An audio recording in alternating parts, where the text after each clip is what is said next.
Hello tourism people, selamat datang di Stiepar Podcast, salam pariwisata. Tema kita kali ini adalah Tourism Outlook 2025, tema yang akan membawa kita untuk menjelajahi tren, peluang, dan tantangan dunia pariwisata. Saya Riana, host Anda kali ini. Bersama-sama kita akan menjelajahi, kita akan mendalami diskusi mengenai responsible tourism. Diskusi yang tidak hanya menarik saya kira, namun juga sangat relevan dengan dunia pariwisata. So di tengah pergeseran tren global, pariwisata bukan hanya soal destinasi, tapi juga soal tanggung jawab. Bagaimana kita bisa menjaga keberlanjutan, melibatkan komunitas lokal dengan tetap memberikan kegembiraan, memberikan pengalaman yang luar biasa bagi para wisatawan. Hari ini saya merasa sangat beruntung karena telah hadir di antara kita seorang narasumber yang luar biasa. Beliau adalah seorang profesor sekaligus seorang pemikir terkemuka di bidang responsible tourism, Profesor Hiram Ting, PhD from Sarawak, Malaysia. Welcome, Prof, to this Stiepar podcast. Thank you for coming. But before we start, I will introduce you to the audience, okay? So, tourism people, untuk lebih mengenal Profesor Hiram Ting, saya bacakan lebih dulu resume beliau. Actually ini adalah hasil kompres terhadap CV beliau yang sangat-sangat panjang ya. Okay, so Profesor Hiram Ting merupakan ilmuwan di ICAT University College di Sarawak, Malaysia, juga sebagai Director of Responsible Borneo atau disingkat REBORN, dan Chairman of Sarawak Research Society. Beliau terafiliasi dengan beberapa universitas, di antaranya di berbagai negara ya, di antaranya Wakayama University in Japan, Sohar University in Oman, Silpakorn University in Thailand, dan Polytechnic University of the Philippines di Filipina. Keterlibatannya dalam pengelolaan jurnal juga luar biasa, intens, karena beliau juga menjabat sebagai editor-in-chief di beberapa jurnal dengan level Scopus Q1 dan juga Q2, serta regional editor of International Journal of Tourism Resource. Ini juga Q1. Ya. Hasil penelitiannya banyak tersebar dan dipublikasikan di jurnal-jurnal berreputasi. Di level dunia, Profesor Hiram Ting berada pada peringkat World Top 2% Scientist pada kategori Business, Management, dan Marketing versi Stanford University dan Elsevier. Beliau adalah pendiri dua institusi, Southeast Asia Research Academy atau disingkat Sierra, dan International Center for Responsible Tourism in Southeast Asia, ICRT SEA, ya. Profesor Hiram Ting kerap bekerja dengan Ministry of Tourism, Creative Industry and Performing Arts di Sarawak, Malaysia, dan beliau adalah orang Malaysia pertama yang menjadi anggota Panel of Tourism Expert atau Dewan Ahli di barangkali ya, di UN Tourism, ya, sebelumnya dikenal sebagai UNWTO. Selain berbagai jabatan utama ini, beliau juga advisory board member dan editorial board member di banyak sekali jurnal internasional dan sering sekali menjadi pembicara di beberapa event ilmiah internasional. Demikianlah hasil usaha keras saya mengkompres CV Profesor Hiram Ting ya, yang aslinya sangat-sangat panjang ya. Oke, bersama beliau kita akan membahas bagaimana konsep pariwisata yang bertanggung jawab atau responsible tourism dapat menjadi keberlanjutan di tahun 2025 ini dan seterusnya. Mari kita jelajahi masa depan pariwisata bersama Profesor Hiram Ting. So, Professor, let's dive into the topic. Let's start with the topic of emerging trends. In this beginning of 2025, what are your foreseen for of emerging trends in this global tourism industry in 2025, and how those trends are affected, are affected by global issues like pandemic, like climate change, and other global issues. Sorry. Thank you. First of all, thank you, Ibu Nova. Thank you, Stiepa Yapari, for the invitation. I'm honored to be here to share with you some thoughts related to tourism outlook in 2025. Ibu Nova, this is a huge question. Now, when I look at tourism, especially when we look at the report by UN Tourism, it appears that tourism has recovered to almost the situation before COVID-19. Some places have already covered 100% at the end of last year. Indonesia, the recovery in terms of international arrivals is slower, but of course, domestic tourism is doing quite well. Now, when we look at tourism from the perspective of triple bottom line, we talk about the economy aspect, social aspect, and the environmental aspect. I believe these are the three aspects that would define how tourism development should be. From the environmental aspect, there will be more and more awareness and emphasis on global issues like climate change or climate adaptation. Waste management is becoming increasingly important. Resource management, example, renewable energy. These are the issues which tourism development will have to focus on in 2025, in many years to come. We talk about economic aspect. Tourism remains as a key driver, economic driver, whether it is for personal gain or it is for a greater cause. Tourism generates wealth. And this is also why when we look at what happens around the world, in many places, in European countries, in America, tourism has recovered 100% in most destinations. Travel is not just for tourism. Travel is their lifestyle. It becomes part of their life, whether it is for leisure, for recreation, for education, for business, for events. Even if you go to a place for business, tourism will always be part of it.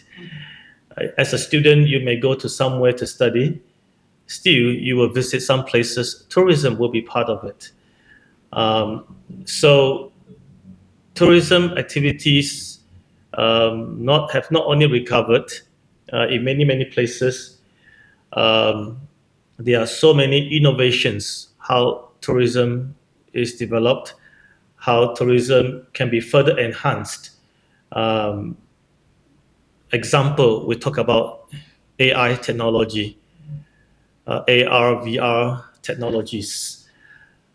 There are people in hospitality who are very concerned whether all these automation, robotic technologies would replace human labor. My take is AI or all these technologies will not replace human activities, but those who know how to use technologies will replace those who don't know how to use them. This will be another trend. How these digital technologies, contemporary innovations would enhance travel experience. Example, how it would enhance personalization, how it redefines what luxury tourism is, how it improves accessibility in order to embrace a more inclusive society. So this will be another economic driver that would further develop tourism industry.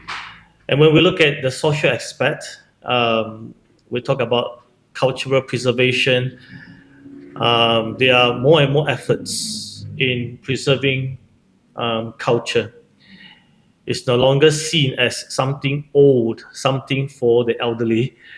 It has been innovated in such a way that storytelling becomes prevailing. Social content becomes so important to attract all sort of different generations, and how tourism can be used to create awareness about cultural heritage, and thus efforts to preserve all this heritage. Um, People like to travel nowadays to experience different things, uh, learn different things, experience different things. Not only places which are popular, over tourism remains a challenge today. Um, but at the same time, people learn about some places before they visit, and it is our hope that people will become, more aware about these places. They appreciate their traditions, their customs, their ways of life, and therefore they, you know, to a certain degree, preserve these cultures. Example, social media is useful for many reasons. It can be used for good things. It can be also used for bad things, unfortunately. Yeah. People talk about things, share things through social media. Whether they do it in a responsible way, that is a question. Because if you experience something in a place, you can share something nice, positive, or if you encounter, someone with bad service, if you see something that you don't like and you share it online immediately without authenticating, checking the facts, it may become a problem. With the emerging of social media, widespread use of social media, it really it becomes increasingly important how we can maintain social harmony, not only in our behavior, in our practice when we are at the destination, but also the way we communicate. So overall, Ibu Nova, it is a complex phenomena, whether it is from the economic point of view, social aspect, or the environmental standpoint. Okay. Why you elaborate so many things, yes? So you cover some of my question already. Oh, okay, that's good. So related to sustainable practices, Professor. So what sustainable practices or innovations do you hope will emerge in responsible tourism in this year, 2025? Mm. And are there any examples of environmentally friendly innovations that help tourist destination become more sustainable? Mm, mm, Do you have mm. any example? Um, let me put it this way. Responsible tourism is not just about how tourists or visitors should behave. It really concerns every stakeholder, um, government, public sector, private sector, example, business, businesses, companies, entrepreneurs, and what about universities, associations, Sure. and community members? Of course, tourists and visitors. Every stakeholder plays a significant role to realize responsible tourism. Now, there are many best practices out there, which we really, you know, recommend to pinpoint what are the best practices, top one, top three, top five. Um, it's somewhat subjective. It's somewhat subjective. In general, when we look at tourism, when we look at traveling, we talk about five things in general. Number one, where you want to go. So that concerns destination. Number two, how you go there. That concerns transportation. And normally people will ask, where should we live? Where should we stay? So that's accommodation. And what should we eat? Yeah. Example, since I'm in Bandung, I need to try Sundanese food. Food and So that concerns food. And last but not least, what should we do? So this is about program, activity, event, and all this. When we look at these five aspects, then we realize that responsible tourism can be realized in every touch point. Even before we go, how we plan, responsibility begins. When we use a certain mode of transportation, when we stay at a hotel, when we go to a restaurant, when we visit a museum, a national park, responsible tourism is relevant everywhere. It all begins with your knowledge, it all begins with your understanding, your mindset. Do you see tourism as a means for you to contribute back to the destination? Do you see tourism as a means for you to practice sustainability? It can be a small gesture. Example, when I leave my hotel room, I make sure that I switch off my the to save energy. If I have to choose a place to eat, should I go to local eateries to try local food? At the same time, my by doing that, I also support local economy. So there are many ways to do things, but it all depends on your mindset, whether you would use your traveling, your tourism, whether you will use these five aspects of traveling to do good, to create value.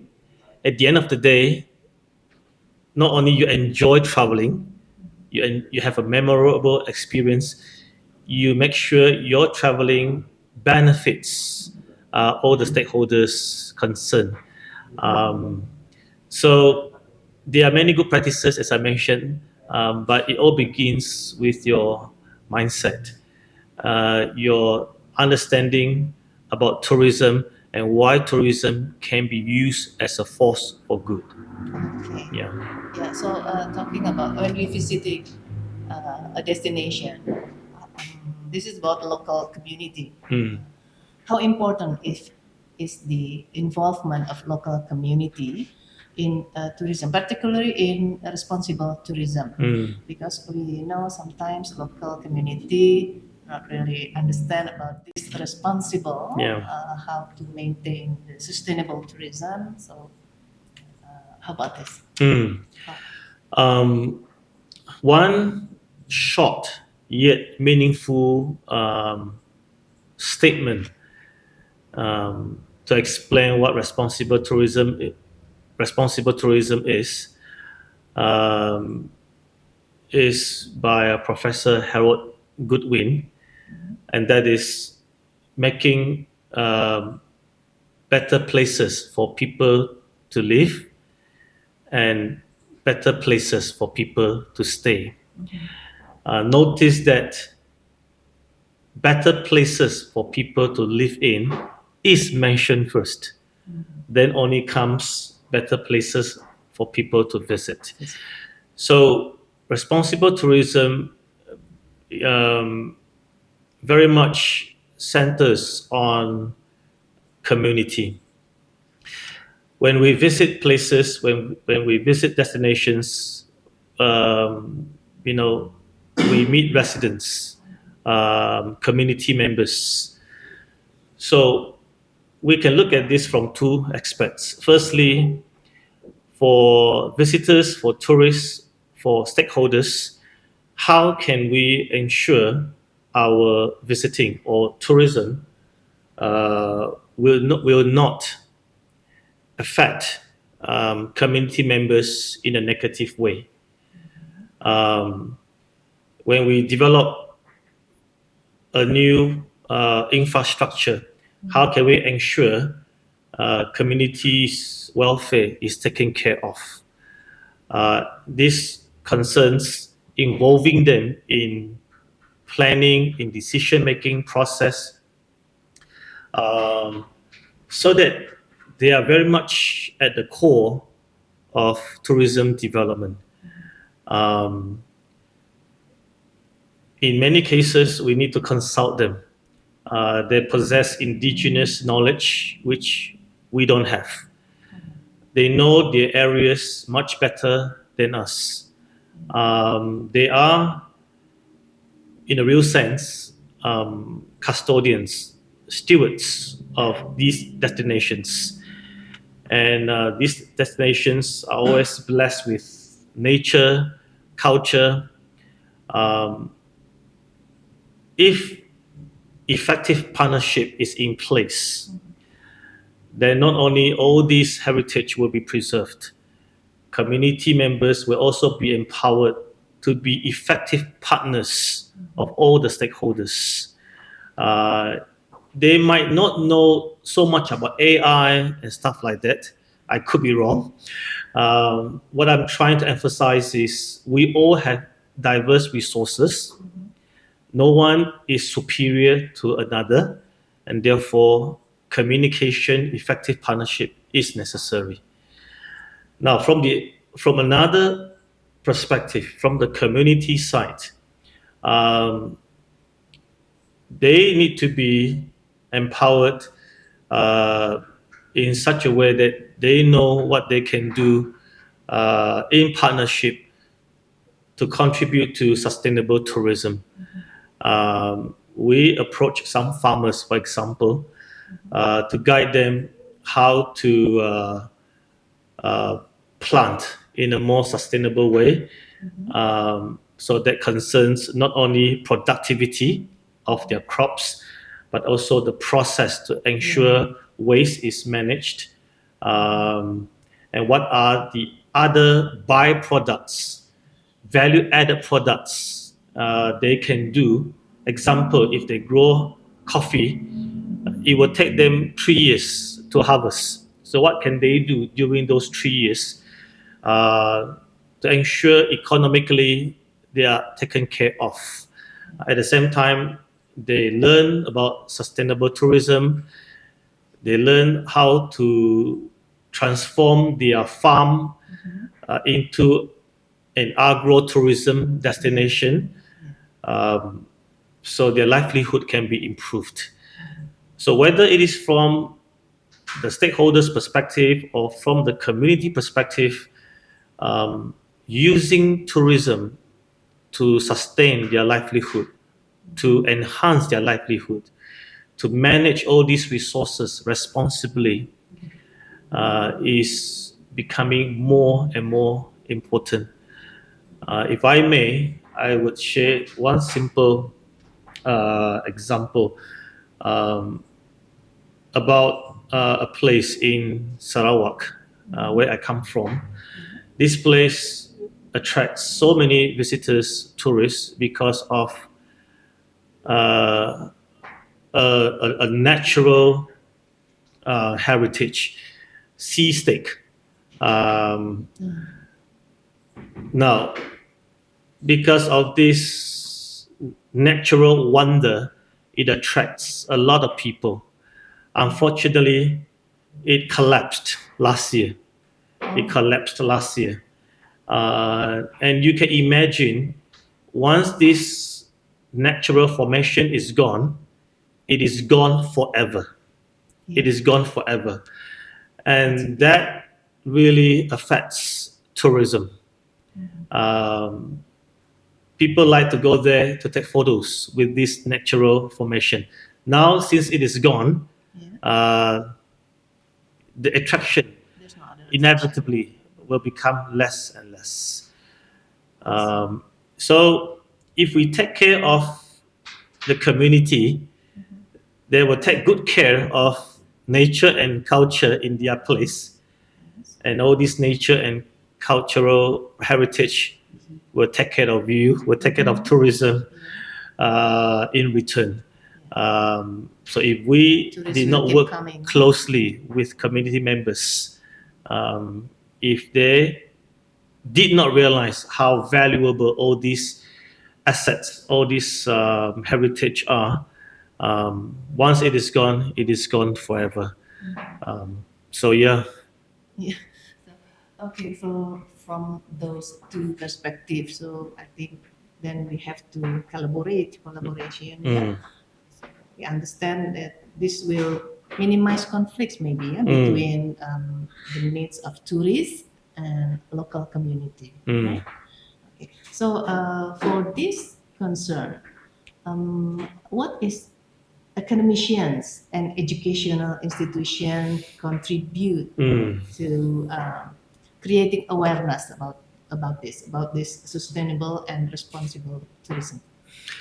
Well, education plays a critical role. This is why when I talk about tourism stakeholders, I include universities, or I should make it broader.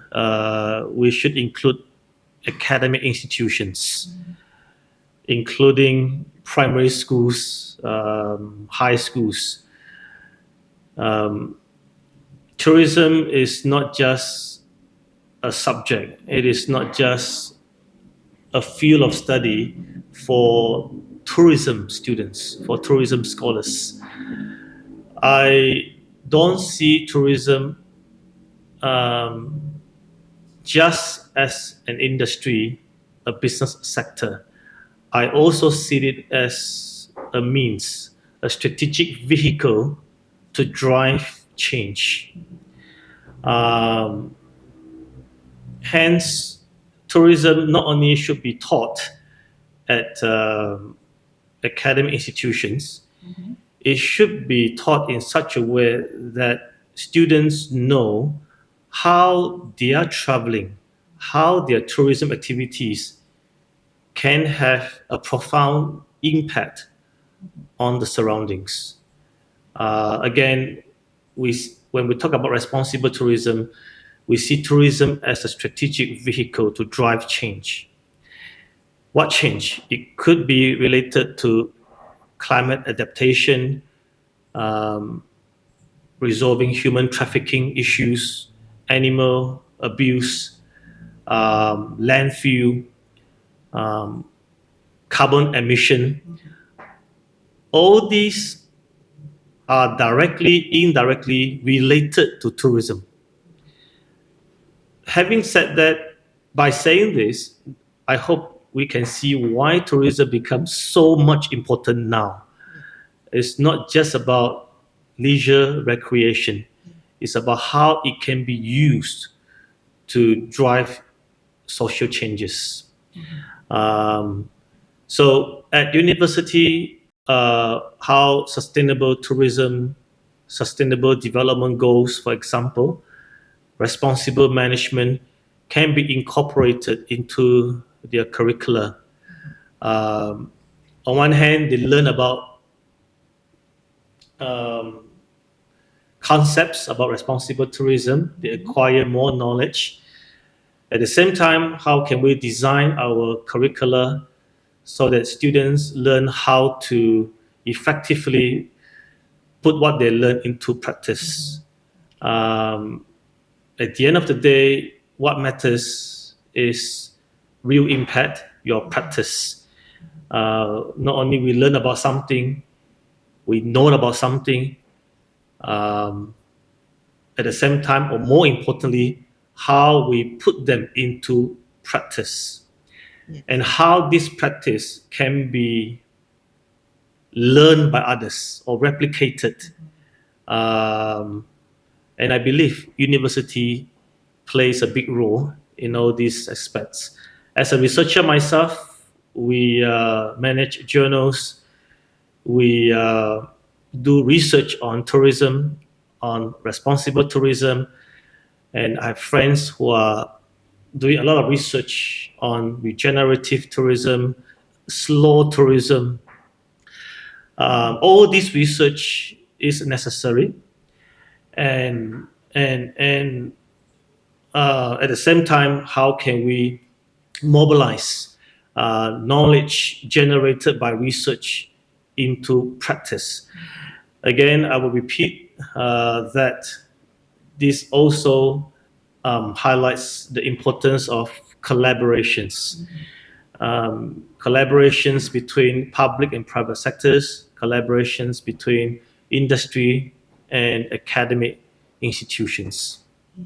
So based on your explanation, Professor Ting, this tourism, responsible tourism, should be understood by young people since they're young. Yeah? So, in your opinion, what is the main skill or knowledge should young people know or understand about this responsible tourism, so they can succeed if they do business in tourism field? Well, there are many good initiatives out there. Example, no single plastic usage, how to offset carbon emission through individual behaviors, through collective efforts. Example, there are so many events out there, international events out there. Inevitably, you have to bring a lot of people to a destination to attend an event. Some airlines, they begin to adopt aviation sustainability to reduce carbon emission. And there are companies, in order to reduce landfill, they come up with innovations, how to manage waste. So there are many initiatives out there. One example I can think of immediately, again, in my place, Sarawak,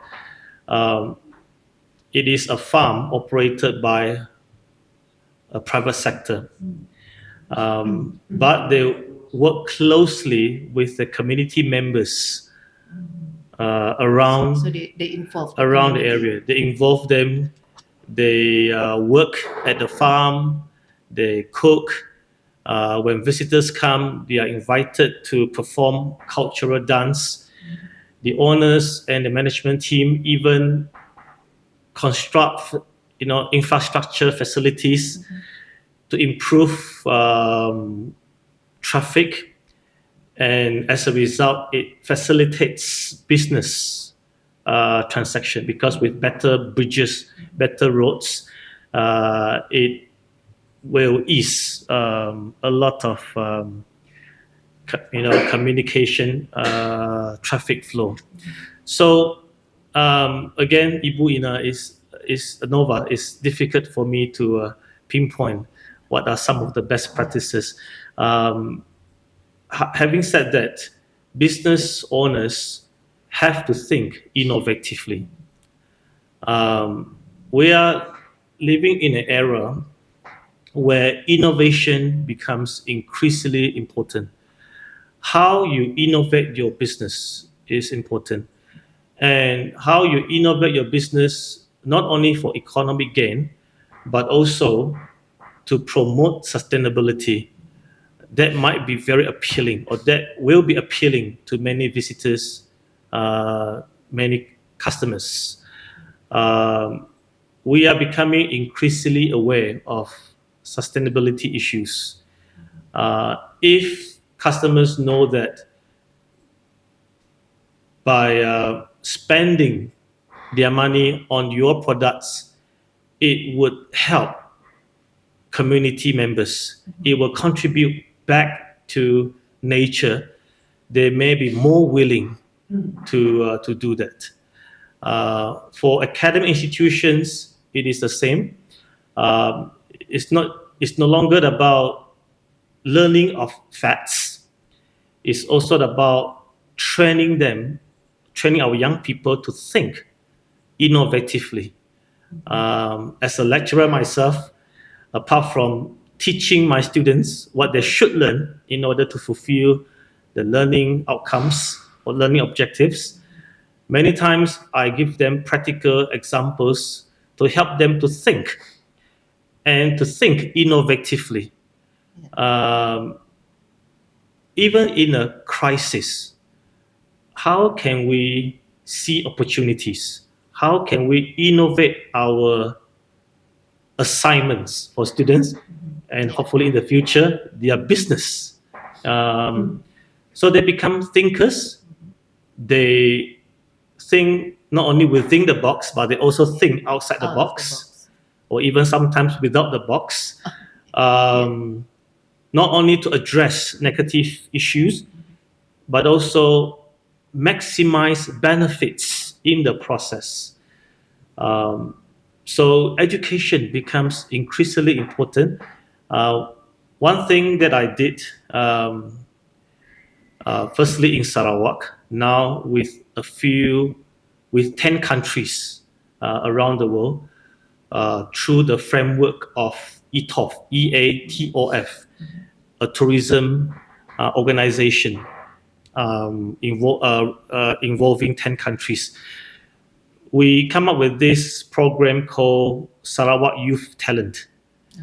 Youth Talent. Now it becomes International Youth Talent.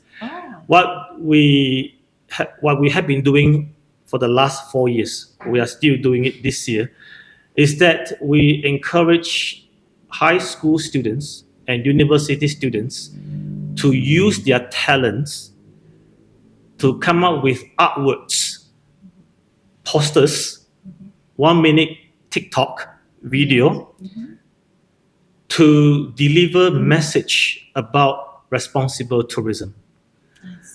So we want them to use their talent, because we believe all of them are talented. We want them to be innovative through this program.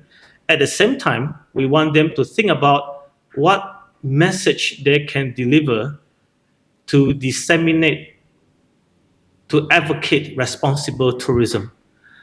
So through this program, we hope that students or young people would develop their talent innovatively and responsibly.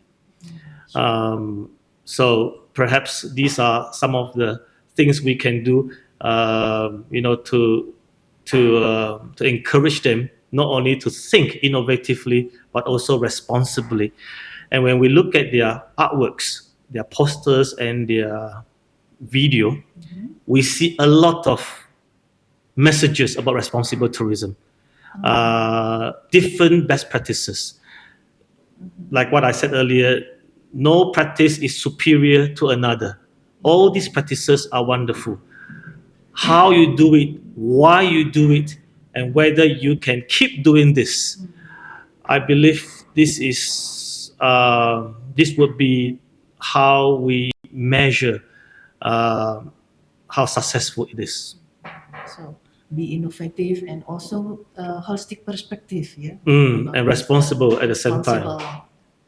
Tourism. Okay, thank you. So you told us before about technology already. We know that technologies such as AI, big data, or IoT. Okay, so is there any risk or challenge in adopting this new technology? Okay. You know that you mentioned already that technology cannot replace human touch, not 100%. But we know that like in travel industry, especially travel industry, all is already by machine, already by AI, already. So how this what is the risk of? Yeah, this again highlights the importance of responsible tourism. How we manage our tourism business in a responsible way. AI technologies can be or are costly. So businesses which can invest into these technologies, they can take advantage of these technologies to enhance their businesses.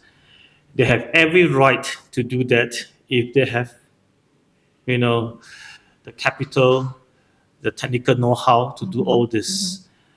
Whether they are willing to do this in partnership with universities, with community members, then it remains to be seen, because we cannot expect all these technologies to be implemented in rural community areas. The community members do not have the resources to adopt all this. It underscores again the importance of partnership and whether stakeholders are willing to manage tourism in a responsible way. Because at the end of the day, again, like what I said earlier, if you take care of the community, if you take care of nature and culture, all these resources will take care of your business in return. In return. If we only take care of short-term gain, how we leverage technologies for short-term profit, even though you have every right to do that, it might not be something sustainable.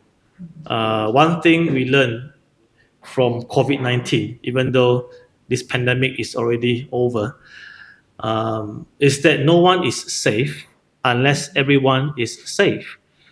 We are connected regardless of where we are, where we live, where we work. I believe the way forward is to develop more effective partnership. That will also reduce or eliminate inequality between digital divide, between urban-rural divide, and that is what sustainable development goals are about as well. Risk, yes. As I mentioned earlier, technologies can also be used in a negative way. There are many fake news, misleading information, spam. How we educate our students, our stakeholders to be more media literate, how they share information in a more responsible way, And again, how these stakeholders work together to reduce all these divides will be extremely important. I would say it really depends on how different stakeholders see tourism today. If we see tourism as a social movement that can potentially generate wealth for everyone, create values for everyone, then we have every reason to work together with different stakeholders. Yeah. How about the government? We know that government have a certain portion about this handling this responsible tourism. I wonder if you have any examples from I know you're visiting a lot, traveling a lot. Maybe examples of global policies that can serve as inspiration for other countries. Yeah, I attended quite a few events organized by the public sectors, by local government or tourism agencies. We had a tourism training not long ago. It was last year, November, on luxury tourism. And the purpose is to come up with policies, strategic actions related to this particular subject. One thing that was highlighted by an UN tourism official, and it was agreed by all the country representatives, is that there should be a more seamless PPP, public-private partnership. What we can observe nowadays is that there are more and more private initiatives. They might turn their farm into an agro-tourism farm. They might turn their land into a mini theme park, or they might do something that is related to tourism. It happens in many places, definitely in Bandung. I was in the central part of Vietnam, Dak Nong, Dak Lat last year. Coffee plantation, mini resort owned by private owners. Also, more and more community initiatives. Same thing last year, December, I guess. I was in Phuket, as well as a community area, about 1 hour drive, 2 hours drive from Phuket. Again, community members, they see tourism as an economic means, and therefore community leaders especially try to do something to encourage members to work together to make their destination more attractive to visitors, to travelers. Whether it is an initiative by private sector or an initiative by community members, governments play a critical role to support them. I'm not in the government sector, so I think it's okay for me to say this. If government sectors come out with rules and regulations that make their initiatives challenging, this would not be the best scenario. Yes, we need to make sure the policies are in place, everything is well regulated, nothing wrong with it. But we have to go to the ground to work with the private sectors, to work with the community members, to understand them in order to come out with policies, strategic actions that would support them, motivate them to do more. In return, these stakeholders are also willing to work with the governments because now they understand what the framework is like. It is transparent. They are being guided. They are being, guided in a transparent manner. If governments provide incentives, how these incentives should be made available, clear to them, so that they are willing to apply these incentives and they are willing to do more because they know that these policies, frameworks, regulations are in their favor, as long as they comply everything appropriately. So for luxury tourism, in a more specific way, one of the conclusions is that luxury tourism is no longer about prestigious hotel, opulent resort. It is more about personalized experience with nature, with culture. Again, this is something which private sectors, community members can be involved. So that event in particular resulted in some resolutions.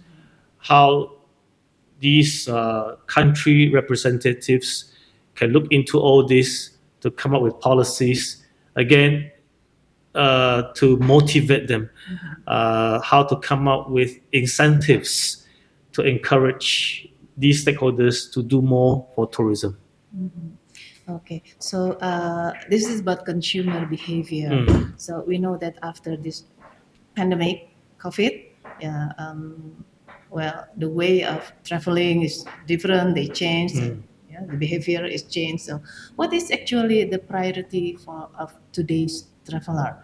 Is it experience, sustainability, or other factors? Yeah, it is a combination of a few factors. You mentioned those keywords. Sustainability is definitely one key area. Yes, sustainability can become a buzzword just for marketing purpose, or even worse, greenwashing purpose. But if it is well taught, if it is well disseminated, I believe people will see why sustainability is important and how they can do their part to practice sustainability. Then you talk about experience. And this is definitely one key thing today. Many visitors, including myself, being here in Bandung, we travel to different places. We enjoy experience. Many times personalized experience. You join an event, you are with the crowd, delegates all the time. But if you go to some places in a rural area, you want something personalized. So personalized experience, memorable experience becomes something luxurious. So if a place offers personalized experience, at the same time, it promotes sustainability, and of course, the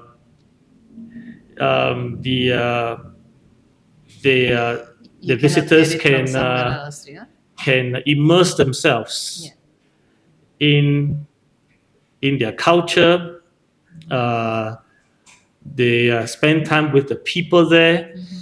I cannot speak for others, but one reason for me to visit the same place again is not necessarily because of the landscape. It's not necessarily because of food.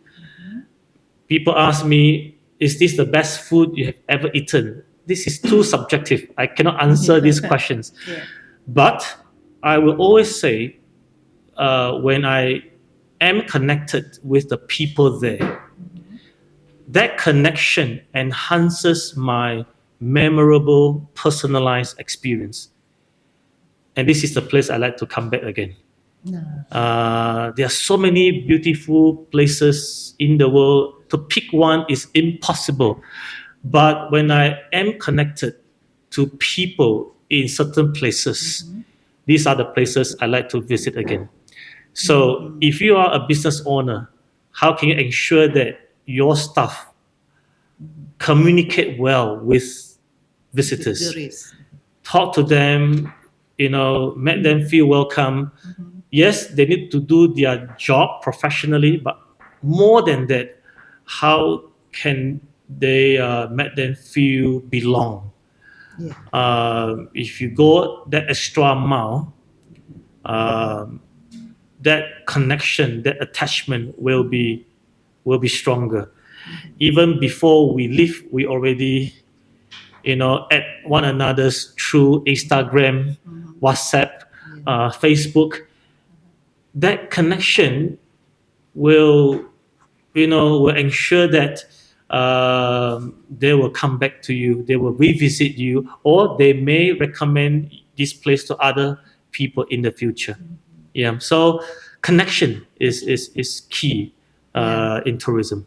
Okay, so if you talk about beautiful nature, well, so many places beautiful in this earth, yeah. But people that will make you connected. Okay, so still talking about people. So how can industry players, let's say, educate the tourists to take care of their local culture? Because sometimes visitors come to see the local cultures and then they destroy it. I mean, they don't pay any proper respect like that. Yeah. Maybe you heard some several months ago, like something happened in Bali. Like they're in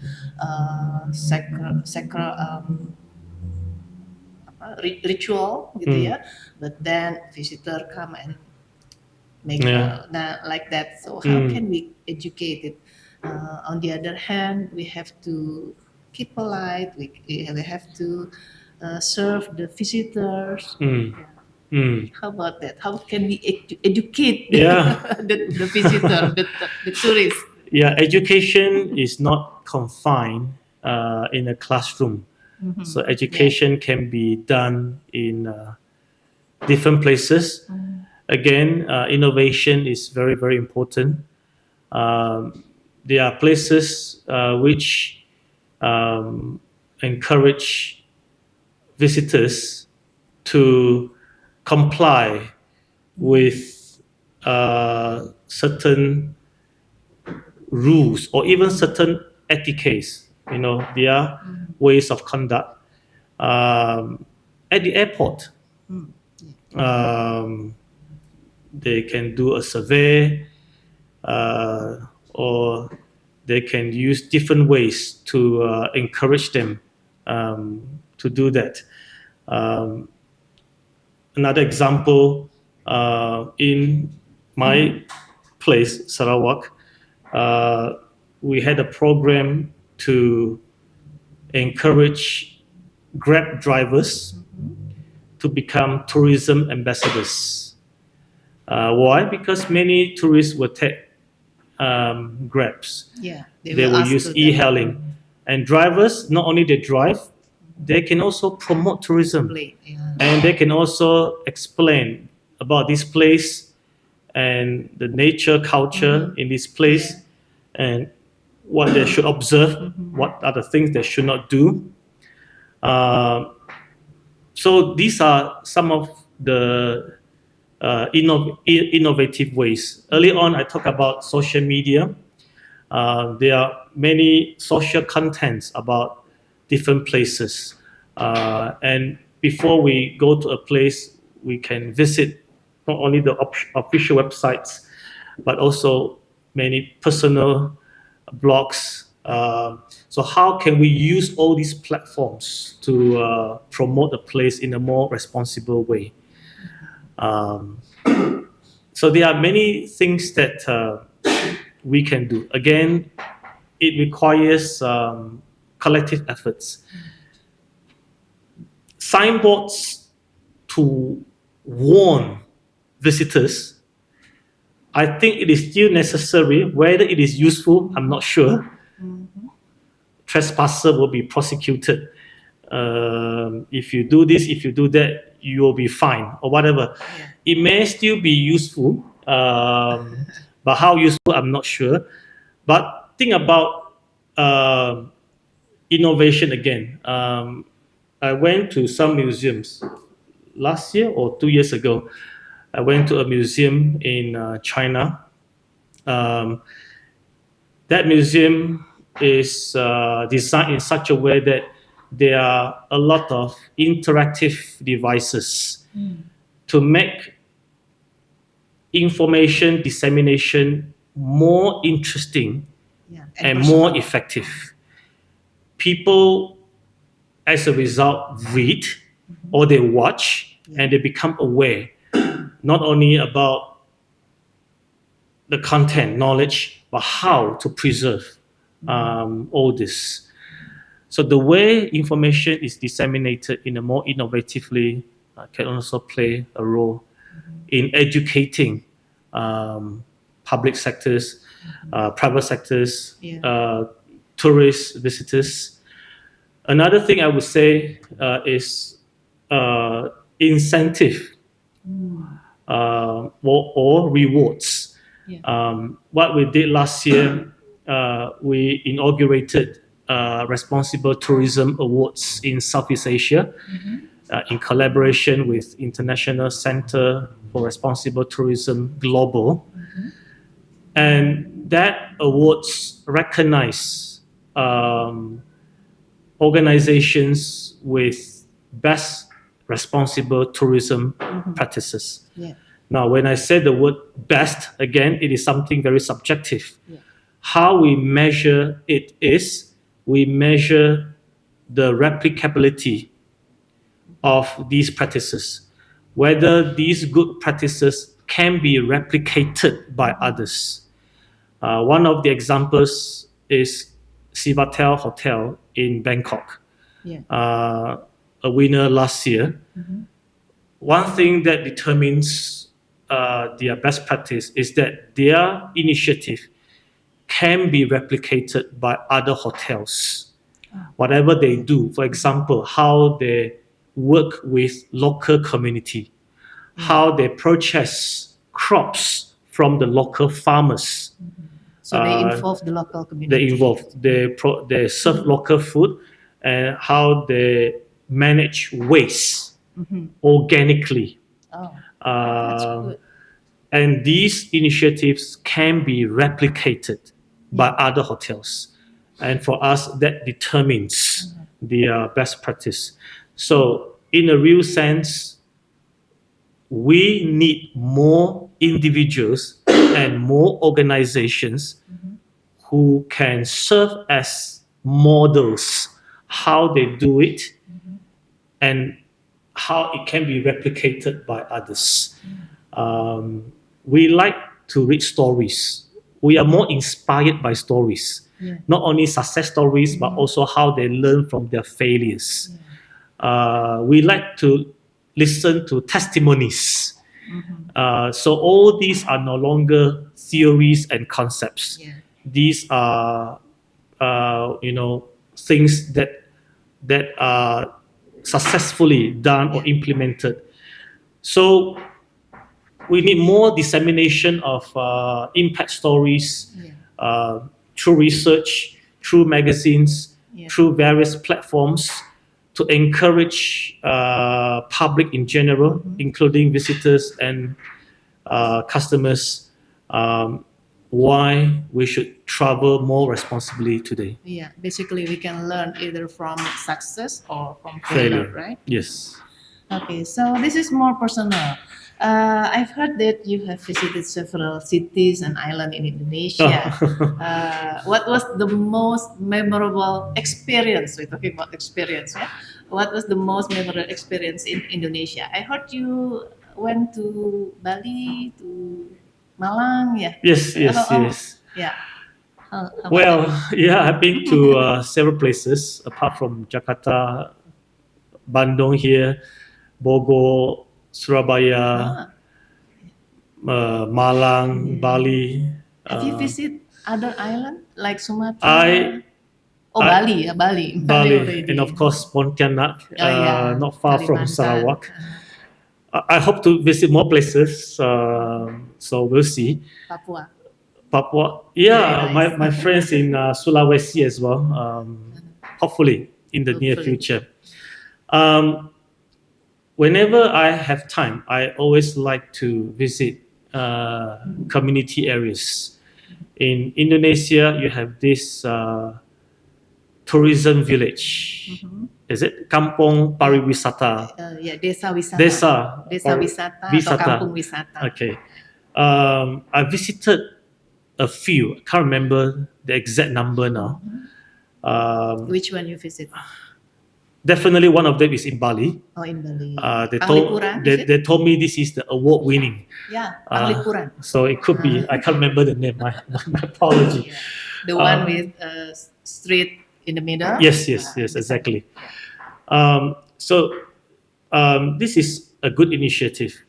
My understanding is like what I said earlier. Even though international arrivals in Indonesia are not where the pre-COVID condition is at the moment. It is slowly recovering, but domestic tourism is recovering very well and is doing better and better. So when I visit these places, apart from observing, learning the culture, nature in those places, I like to talk to the local people. Of course, I can't speak Bahasa Indonesia, so I will need an interpreter to do that. That helps me to appreciate more, especially when they tell stories behind all these cultural, natural products. Many years ago, when I taught responsible tourism, one of the case studies or one of the cases I use is this rainbow village in Malang. Rainbow, yeah. Kampung Pelangi or something. I use that as a case in my lecture. I use that as a case in my workshop related to responsible tourism. So they have colorful houses. Yes, it is. I also use that to inspire young people. Why? Because if I understood correctly, before government wanted to resettle the people there, a group of university students visited this place and they came up with this idea, why not we paint the whole village into a colorful village? And the private sector sponsored brushes, paints, and they did all this. This is what I read. I used that to inspire many students why idea like this can be very impactful and how you can turn idea into actual action. Last year, when I visited Malang, I told my friends I wanted to visit this village. So last year I had the opportunity to visit this village. Unfortunately, the community leader wasn't there. You couldn't meet. Next week, I'll be in Malang again, and I already told my friend, if possible, I'd like to meet the community leader and some community members there. So next week. Not only the effort is commendable, not only the place is nice, but again, I like to be more connected to the people there. If opportunity arises, I would be very happy to learn more from the community leader and members, how they did all this, what are their future initiatives, and from there, it becomes a platform for more conversation. Perhaps we can collaborate on something. Perhaps we can involve more universities to work with them, or perhaps we can do more writing through journal publication, through magazine, research, to share with others about this village. So yeah. So hopefully you can meet them next week, yeah? Hopefully. You Finger made crossed. the appointment already? I have already told my friends at Brawijaya University, I see. but I will check with them again. Yes, well, hopefully. If Ibu Nova knows them, then please make it. Okay, in Brawijaya, yeah? Yeah. So hopefully. Okay, so lastly, Professor Ting, this is about last thought. Yeah. So, what message would you like to convey to the audience? Yeah, who might want to contribute to building more responsible tourism? So, Okay. the audience. Firstly, to all the young people, students and young people, we talk about education, we talk about innovation, and we talk about the sense of responsibility. So I encourage all of you not only to study well, but also to use your education process to build your talent in a responsible way. Your leadership is important. It's never too young, too early to assume leadership role. Your voice is important. Your innovation is important. Your talent is important. Make sure you develop all of them with a sense of responsibility. I'm sure you will make a greater impact on the society at large.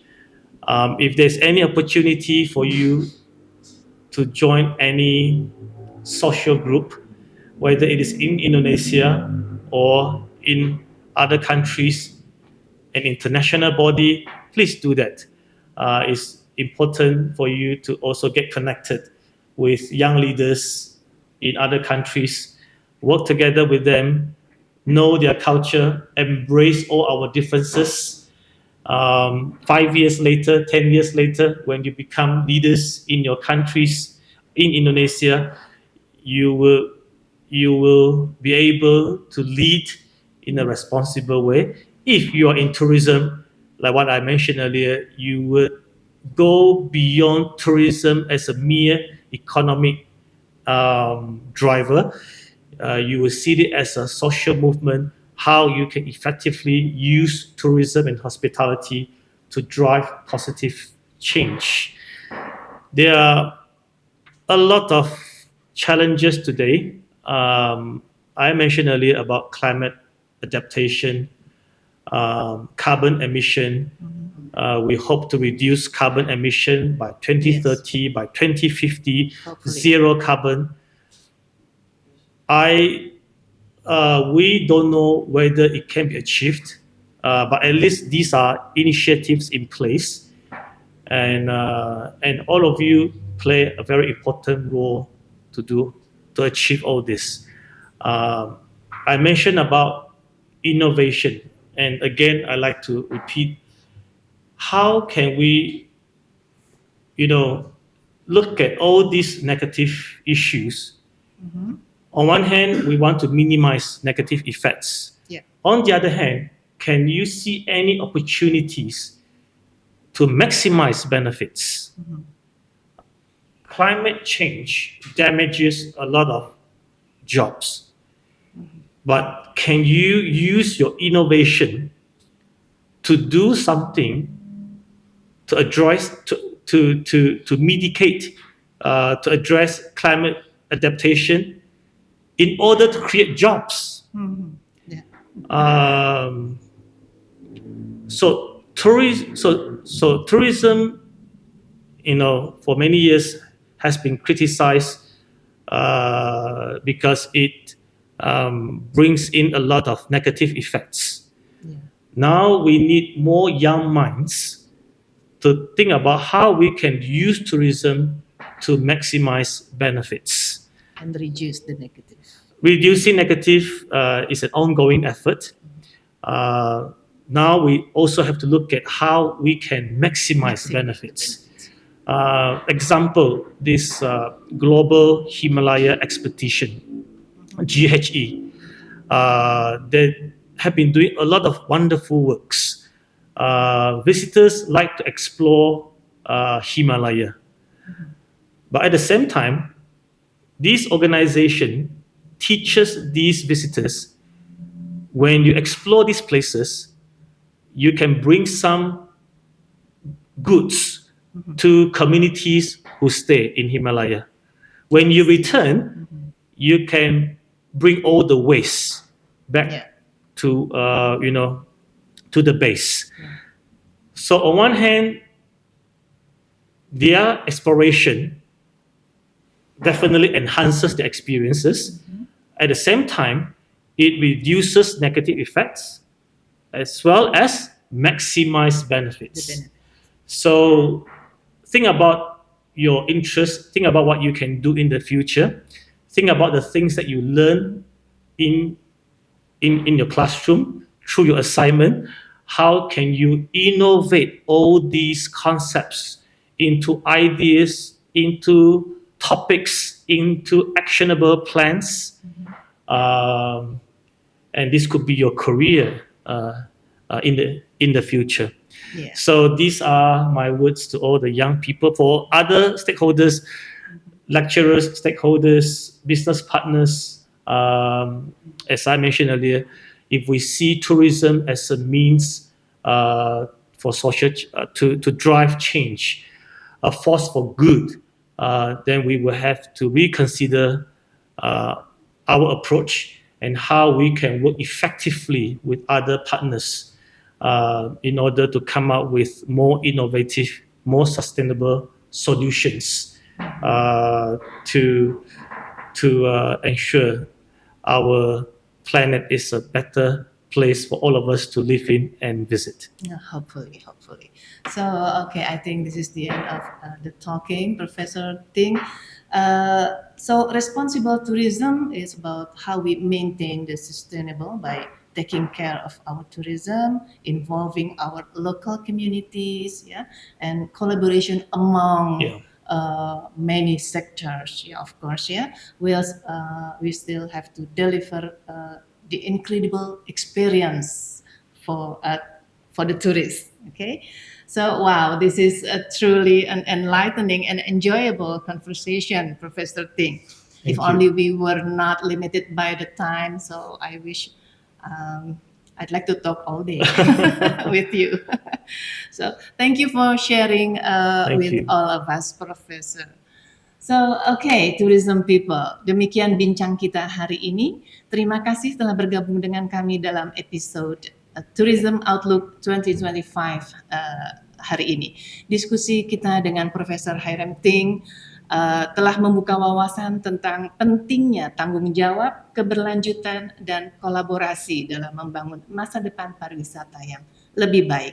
Kita telah belajar bersama bahwa pariwisata bukan hanya soal menjelajah dunia, tapi juga tentang menjaga dunia itu sendiri.